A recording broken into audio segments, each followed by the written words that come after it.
Risk, उसमें 3 चीजें रखा है. Is the cash best invested in foreign currency? Second, is there risk of losing some capital? Third, is the future spending subject to inflationary risk? These are the risk factors. Safety means there is no risk of the capital loss. यानी ये सबसे important point है. यानी जो भी हमारा principal amount है ना, उसके वो लॉस होने का कुछ भी रिस्क होना नहीं चाहिए. Superficially, this again looks simple. The concept certainly includes the absence of the credit risk. Credit risk का मतलब क्या है कि वो डिफॉल्ट करेंगे. That is what we understand is a credit risk. For example, the firm should not deposit a cash that might conceivably fail within the maturity period and thus not repay the amount deposited. However, safety is not necessarily to be defined as certainty of getting the original investment repaid at 100% of its original home currency value.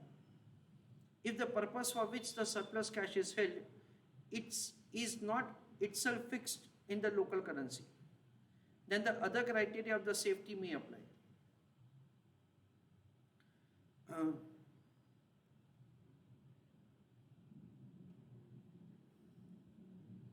Let us say that there is a company which is there in United States of America. उन्होंने goods import किया है from United Kingdom, and so the US company is required to make payment to the UK company. Let us say it is required to be paid in pound currency. तो US को UK में से उन्होंने goods मंगवाए हैं और उनको pound currency में पेमेंट करना है.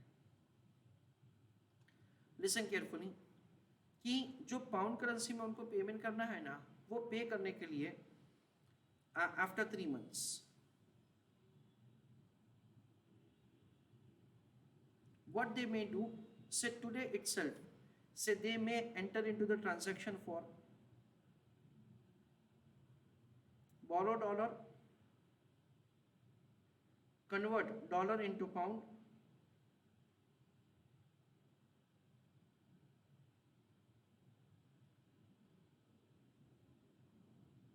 और जो भी पाउंड है से उसका क्या किया जा सकता है, investment.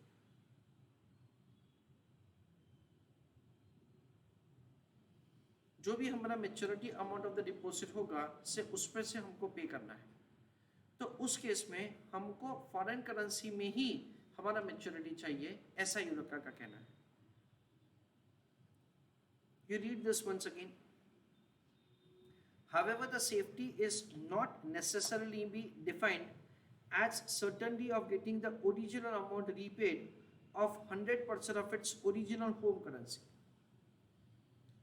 If for the purpose for which the surplus funds is held is itself not fixed in the local currency, the other criteria of the safety will apply. यहाँ पे बोरोइंग मैंने लिखा है, पर बोरो की जगह हमारे पास सरप्लस फंड्स है और हमको क्या करना है, हमको पाउंड करेंसी में पेमेंट करना है. तो हम लोग क्या कर सकते हैं, हम लोग डॉलर करेंसी को बेच के से उसको पाउंड करेंसी में इन्वेस्ट करके we may have the maturity in the pound currency. Examples: if the cash is being held to meet future commitment, the ultimate amount of the commitment may be subject to the inflationary rises. Example: payment to building contractor for new factory. In this case, the safer investment instrument may be, highlight the portion, index linked gilt-edged bond with a maturity date close to the approximate date of the payment. अच्छा, वो लोग क्या कहना चाहते हैं वो थोड़ा अभी हम लोग डिस्कस करते हैं. I give you some simple explanation like this कि हमने बिल्डिंग कंस्ट्रक्ट करने के लिए से कॉन्ट्रैक्ट दिया है.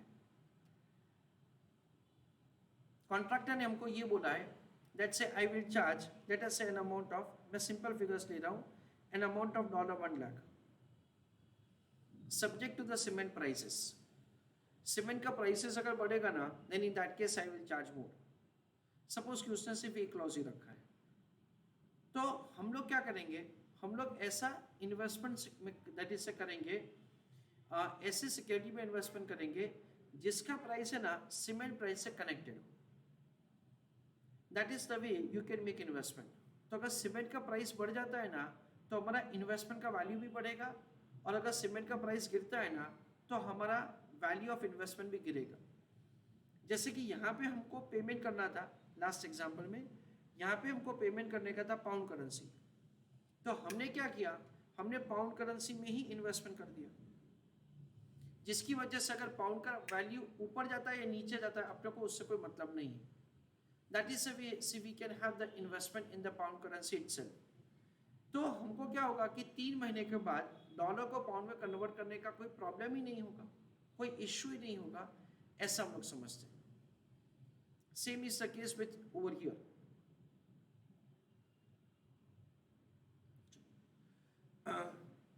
If the cash is being held to meet the future commitment, the ultimate amount of the commitment may be subject to inflationary rises.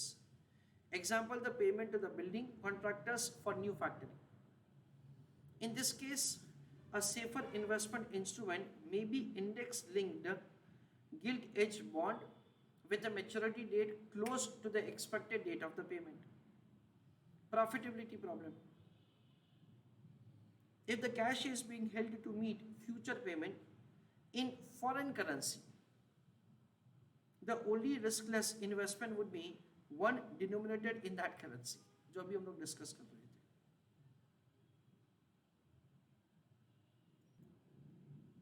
Next, profitability problem.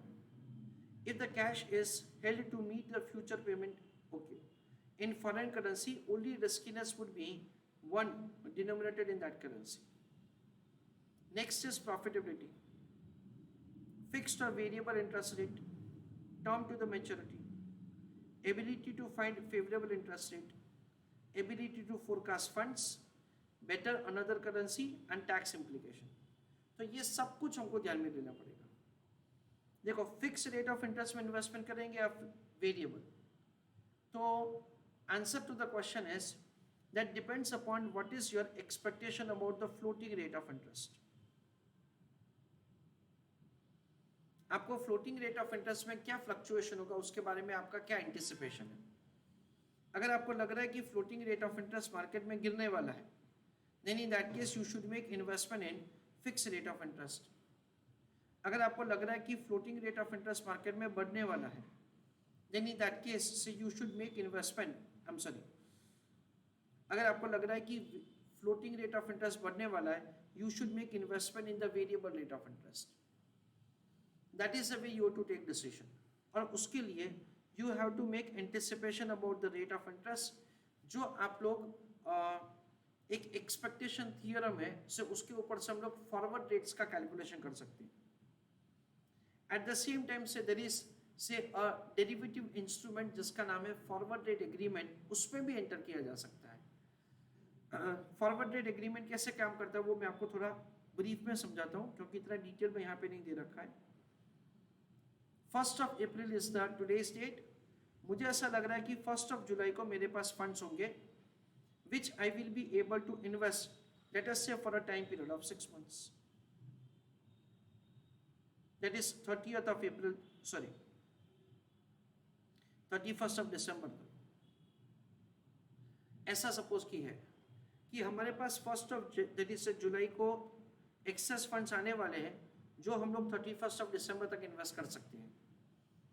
तो at this point of time you can enter into forward rate agreement, यानी हम लोग 6 महीने का forward contract कर सकते हैं कि मार्केट में कोई भी रेट ऑफ इंटरेस्ट चल रहा है, मेरे को ये फिक्स रेट से इंटरेस्ट मिलेगा। That is the way you can enter into the transaction. That is the first thing. दूसरा, लिसन केयरफुली, दूसरा, you can take this decision by making calculation of the forward rate. Forward rate का मतलब क्या होता है friends? You will have an anticipation कि यहाँ पे कौन सा रेट ऑफ इंटरेस्ट चल रहा होगा ये टाइम पीरियड के लिए, उसको फॉरवर्ड रेट बोला जाता है। उन सब का कैलकुलेशंस मैं आपको बताता नहीं हूँ क्योंकि उन सब का कैलकुलेशंस बहुत डिटेल में है। However, these are the concepts which are used. आगे जरूरत पड़ा तो डेफिनेटली हम लोग उसका अच्छी तरह से डिस्कशन करेंगे, definitely. Term to the maturity, तो उसके लिए जैसे मैंने आपको बताया कि यील्ड कर्व का डायग्राम है वो इंपॉर्टेंट है. यूजुअली यील्ड कर्व का डायग्राम ऐसे चलता है. यूजुअली पहले पहले क्या होता है कि रेट ऑफ इंटरेस्ट आपको इंक्रीज होता जाता है, beyond a point it falls down, ऐसा. Next, tax implication. Tax implication का मतलब है कि टैक्स पे करना पड़ेगा नहीं करना पड़ेगा. टैक्स क्या पे करना पड़ेगा तो आपका post tax return definitely will fall down. Ability to find favourable rates, ability to forecast funds better in another currency. तो जैसे अमेजोन है तो अमेजोन के पास क्या होता है, दैट से they have international operations all over the world. तो वो लोग कहीं पे भी इन्वेस्ट कर सकते हैं और जहां पे उनको रिटर्न ज्यादा मिलेगा वहां पे वो इन्वेस्टमेंट ज्यादा करेंगे. Ensure you can discuss the 3 key factors affecting the choice of the short-term investment. The profitability objective looks dispiritingly simple at first. ये तो सेम ही है उनका statement.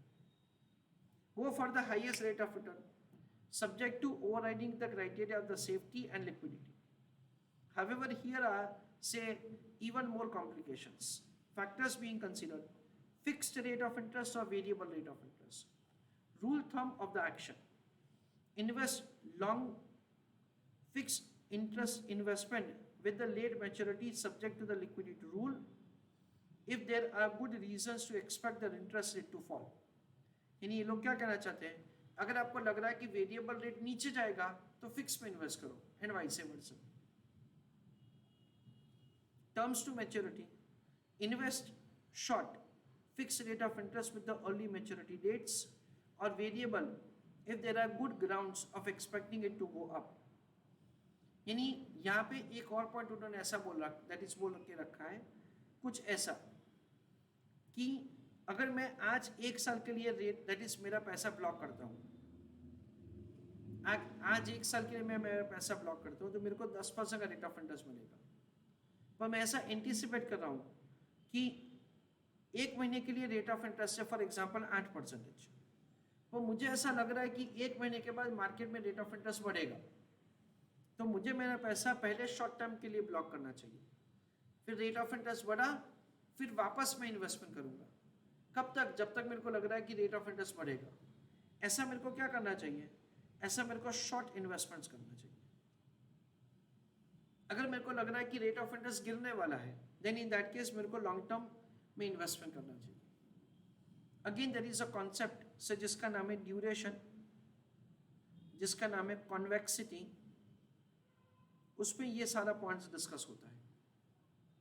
Tax effect, that's very simple. Aim to optimise the net cash flow after tax. Tax payments are of course cash outflow. There are many tax efficient investments for surplus. Example, the use of the tax havens or the government securities which may be exempt from the capital gain tax. Tax haven का मतलब है कि जहाँ पे से आप tax को tax पे नहीं करना है. Using other currencies. Investing in the currencies other than the company's operating currency in which it has the bulk of its assets, in which it reports its owners, is clearly incompatible with the overriding requirement of the safety, except the 2 possible set of the circumstances. The investment is earned back for the payment due in the other currency. यानी payment in pound वाला बात कर रहे हैं. Both principal and interest are sold forward, otherwise hedged against the operating currency. Hedging is covered in say 13 and 14. ये दूसरा वाला वो लोग क्या बता रहे हैं फ्रेंड्स, सपोज कि मुझे डॉलर में ही पैसा वापस चाहिए. मेरे पास आज $1 मिलियन है, वो 3 महीने तक मेरे को ऐसे ही उसको यूज करने का नहीं है. तो मैं क्या कर सकता हूँ, ये $1 मिलियन 3 महीने के लिए इन्वेस्ट कर सकता हूँ डॉलर करेंसी में या तो पाउंड करेंसी में. अरे भाई पाउंड करेंसी में इन्वेस्ट करेंगे तो फॉरेन एक्सचेंज रिस्क आएगा ना. कोई बात नहीं, जो भी फॉरेन एक्सचेंज रिस्क आने वाला है ना उसको हेज कर सकते हैं. तो हेजिंग का अलग अलग तरीका होता है. जैसे कि फॉरवर्ड मार्केट हेज है, फ्यूचर्स मार्केट हेज है, मनी मार्केट हेज है, करेंसी ऑप्शन है, ऐसा करके अलग अलग से द हेजिंग का मेथड्स है। तो वो हेजिंग का मेथड भी यूज करो and you get the advantage of the exchange rate difference. तो ऐसा भी हम लोग कर सकते हैं। Difficulty in forecasting the availability of the funds. Segregate the receipt and payment into the following categories: the steadier and more forecasted cash flows, such as cash taking the retail trades. There may be predictable peaks, say at the end of the week and pre-Christmas period. The less predictable but not individually large items. Controllable items such as the payment to the normal suppliers. Items such as the collection from the major customers, which are individually so large that it pays to spend some management time on them. The segregation can even be taken to the point where the separate bank accounts are used for different categories. This is what we understand. तो ऐसा करके हम लोग क्या कर सकते हैं? We can have the better forecasting और हम लोग से हमारा जो कैश है ना उसको मैनेज कर सकते हैं। Difficulty in finding the most favorable rates. No available instruments, their current relative benefit. Shop around the best buy among the investees who offer the most appropriate instrument. Instruments का मतलब यहाँ पे क्या समझने का है? कमर्शियल पेपर है, उसके बाद मनी मार्केट इंस्ट्रूमेंट्स है, सर्टिफिकेट ऑफ डिपॉजिट स्कीम्स है, बैंक के लिए कुछ रेपो ट्रांजैक्शंस है, इन सब का वो लोग बात कर रहे हैं। Next, short-term borrowing. Short-term cash requirement can also be funded by the borrowing from the bank. There are two main sources of the bank lending. एक है overdraft और दूसरा है loan. Bank overdrafts are mainly provided by the clearing bank and are important source of the company finance. Advantages: flexible होता है, only pay for what is used, so it is cheaper. तो we understand at से the bank overdraft में हमको फायदा क्या है कि जितने दिन और जितना अमाउंट यूज किया ना सिर्फ उसी का हमको ब्याज देने का है। उसके डिसएडवांटेजेस क्या है? रीपेबल ऑन डिमांड, अगर वो लोग डिमांड करते हैं तो आप लोग को तुरंत पे करना पड़ेगा। May require security, generally that's very true that they require the security, तो इसकी वजह से हमारा बोरोइंग कैपेसिटी रिड्यूस होता है। वेरिएबल फाइनेंस कॉस्ट, तो उसका रेट ऑफ इंटरेस्ट होता है वो फ्लक्चुएटिंग होता है, तो अगर रेट बढ़ेगा तो आप लोगों को नुकसान होगा। Bank loans are contractual agreement for a specific sum, loan for a fix period at an agreed rate of interest. They are less flexible and more expensive than OD but provides more security. तो एक बार loan दे दिया उसके बाद हमारे पास इतने time period के लिए पैसा रहेगा ही रहेगा and over the time period उसका रीपेमेंट करना पड़ेगा, जबकि बैंक ओवरड्राफ्ट पे वो लोग कभी भी पैसा हमसे वापस मांग सकते हैं। तो इसका ईएमआई सिस्टम की तरह इसका दैट इज से द रीपेमेंट करना होता है, और इसमें वी अंडरस्टैंड दैट से जब हम लोग पैसे का ज़रूरत होगा हम लोग पैसा यूज़ करेंगे एंड से जब हमारे पास एक्सेस फंड्स है उसको हम लोग रीपे करेंगे।